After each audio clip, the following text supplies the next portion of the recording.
Tonight, a papal farewell. In Rome, tens of thousands of mourners continue to pay their final respects to Pope Emeritus Benedict XVI. Preparations are still underway for his funeral mass Thursday at St. Peter's Square, following his death last week at the age of 95. He'll then be buried in the crypt of the grotto under the basilica. The former pontiff was a conservative icon who served 8 years.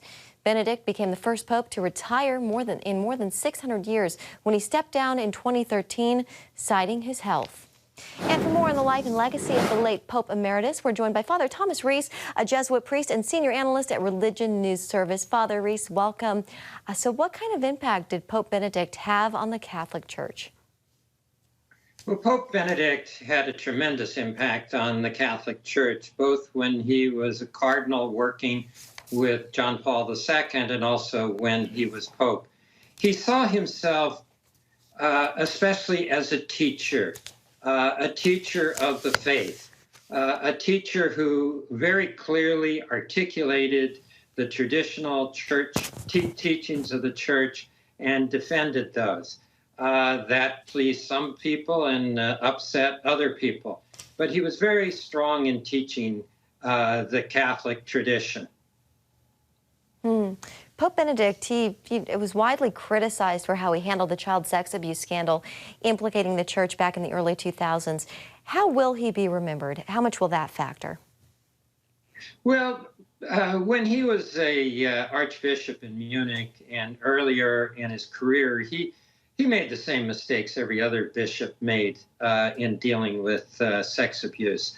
However, he changed, he evolved, he improved, he learned over time. And while he was a cardinal under John Paul II, he was given charge of dealing with these priests. And basically, he read their files and threw them out. He decided that there was absolutely no place in the Catholic Church for priests who abused children. And he put that policy into effect. And so I think we can thank him for getting the church organized to deal with this crisis. I know that you met with the former pope when he was still a cardinal. If you can, what was your impression of him? Well, I met with him when I was much younger, when I was writing my book, Inside the Vatican, The Politics and Organization of the Catholic Church. And he was very gracious. First, our appointment had to be canceled because he was sick.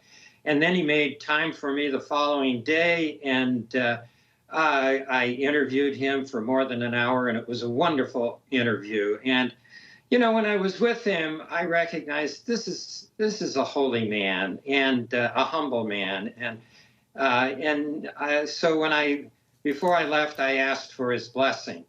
Now, my interaction with him later on in my career was not as positive because I was editor of a journal of opinion, and some of the opinions we published were not in line with his, and he was very upset about that and basically got me fired from that job.